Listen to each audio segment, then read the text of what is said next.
It's a lovely Sunday afternoon, and I kind of want to go for a drive in the 1960 Plymouth Fury, but I've been waiting for a chance to address this slightly wiggly drive shaft, so I'm going to do that today.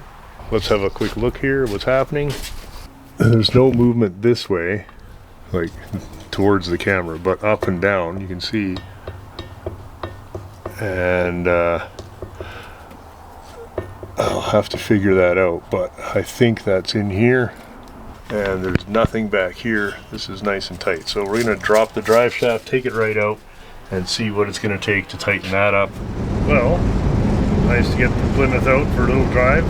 I think that we've got the drive shaft sorted. I just shimmed the original sliders out with a little spring washer on each side, and it seems to have sorted it. There's the tiniest wiggle when you're going hard from a dead stop, but I think that's not a balance issue, so I'm gonna not worry about it for the amount that it seems to affect the car, which is not at all. Everything's very relaxed driving. So I'm gonna head over to the GCFCE. We were kind of just looking for somewhere to meet up. I think Andy and his neighbor John are coming over. If we're lucky, John will bring the car that he bought, and I think you guys will get a kick out of it. Speedometer working good, gauges and signals all working good. Transmission shifts quite nicely. The car is very nice and quiet inside. You can see I was talking about sound deadener the other day, and you'll notice that you do not hear the engine running in this car at all. And there's just an absolute ton of sound deadener on the floor, in the doors, in the quarters, the whole top of the roof. Everything is covered in it, and I think it makes for a car that feels good, you know. That was the main thing with this. Just didn't want it to feel like a put together car. I wanted to feel like I was driving a nice garage fine car, so very rewarding to have it out for sure. Beautiful day. Can't really go wrong with the blue car and the orange and yellow. Just checked all the tires. Everything just driving very nicely. I'm always a little more nervous in this car than I might be in some of the cars that I don't have as much time into. So there is that.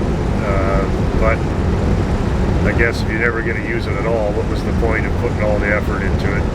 You have to drive it enough that it doesn't get flat spots, and don't let the gas go stale. But you know, if it gets a tank of gas a year, I think I'll be happy with that. And that's what, a couple hundred miles.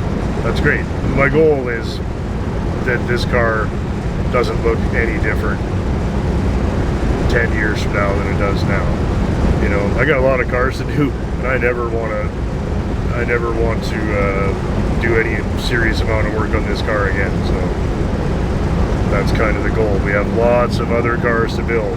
Next year, I'd like to be driving the '59 Buick down this road at this time of year.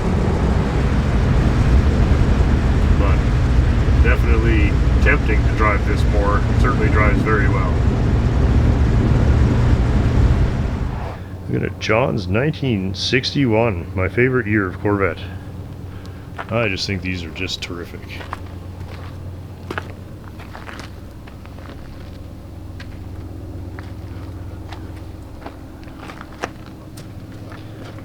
Wonder if he'd trade for a Biscayne, eh? But Dan wouldn't trade. No. None of the V8 stuff. Dan's a Biscayne man.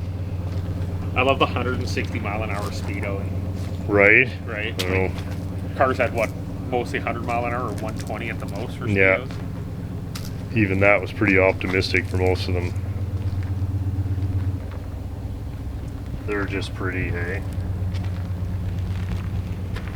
Power windows. These are those American classic radials, hey? Mm-hmm, yeah, we were talking about that. Yeah, Yeah, they look good. They look the part for sure. Yeah. Oh yeah, that's how they did the tachometer, eh? It's right in the middle, that's cool. Yeah, I always like the grab bar on the dash too. Yeah. To think if you had both these cars in the early 60s. Right? That'd be This was your daily, that's this just for was the your misses, yeah. But very few people would have one Plymouth and one Chev back then. You'd have a family full of Plymouths or a family True. full of Oh, Chevs. yeah. Scott, you know what he also did? After I pointed it out, he ordered the. Oh, good, yeah. Oh, he got it. Yeah. You can get everything for these cars. Sure, yeah. Oh yeah. John, Sure. pop the hood. I want to see those headers and everything on there. Oh yeah. Yeah. Starting in '60s. Yeah. Well, that's the motor mount, this big rack in the front. Yeah. Eh? Yeah, it's a huge thing that goes over top of cradles or whatever. Yeah. See, here's that Kind of new, hangs. the new support and Yeah. bracket and everything I put in. Oh, that's better, yeah. Well, it's nice that you were able to get it and get it on the road and immediately start enjoying it instead of 8 years of body shop bills and, Oh, you know how much the Alright. body shop bill would be on these? oh, it's 6 figures. Yeah, oh yeah. Yeah. Easily. Well, I like 61s. Last year you could get them two-tone, Yeah. but the first year with the new taillights. Yeah. Had no teeth in the grill.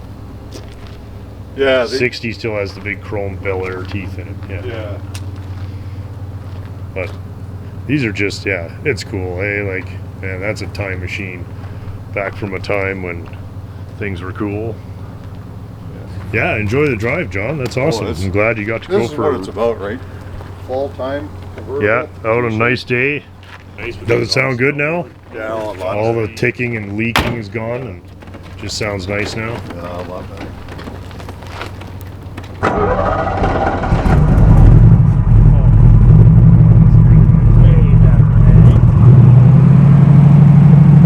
A solid different motor?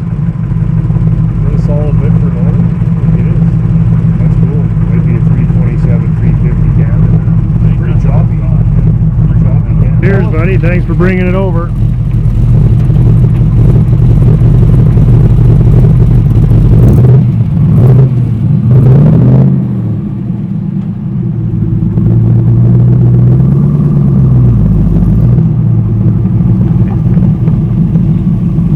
Yeah, Dan owned that car. The tires would be bald. Oh, before I left the yard.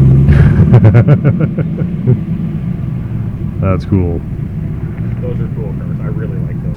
Get in, turn the key, and go. Dip tires too. Gum dipped, baby. Oh, The car's dirty. I haven't even dusted it off, but don't really care. you gotta take it out. Driving Take it to the the backyard windows a up? couple times. Don't have the windows all. It's probably just Tiger. Yeah, it was mostly just for to keep Yeah. the cat out of it. They'll Yeah. be fixed up.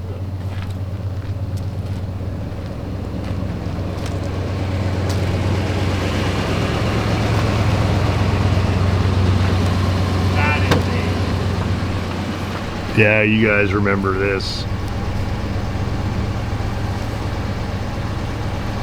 That is a time trip, eh?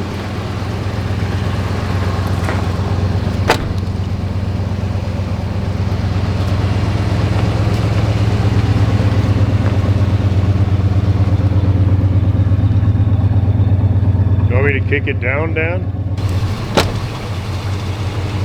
the cruise works, the air works. The air works? Yeah. Man. It's nice. Well, Andy said you guys had it out the other day. Yeah. Yeah, we put 5 miles on it. Yeah, well, that's good. The tire's gotta go though. It's gotta get moved first. The tire. Man, this thing is dolled up, eh? Door edge guard, basket handle, weave.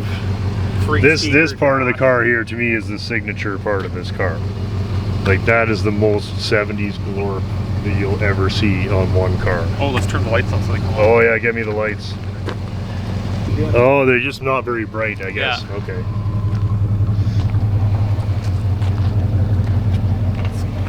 Did it actually like lug down when I pulled the lights on? Hold on. Yeah, a little bit. Yeah. Barely saved from the derby, Well, something about having the best one. Like, there's nothing even close. If anybody's got a better Cordoba, I want to see it because I just don't think they're out there. Like that This thing, one's pretty good. it's pretty It's pretty good, man. Yeah. Needs a weekend worth of work, but Yeah, they always do.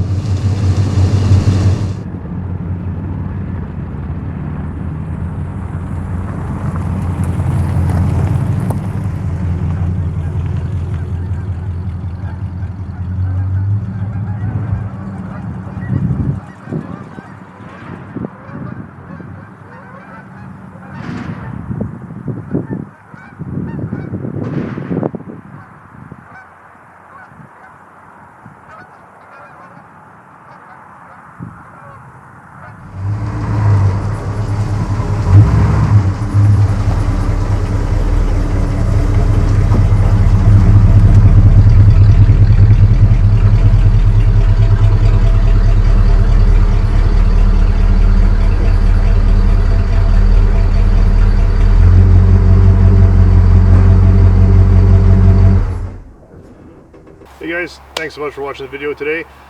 Just a quick reminder, we've only got a few days left to order the 2025 Cold War Motors calendar. This is last year's, of course, but we'll be doing the same format. And thanks very much to everybody who's already ordered one. Again, we're not printing any extras, we print them to order, so if you want one, we're going to take orders just for the rest of this weekend. Thanks very much, guys. It does really help keep us going.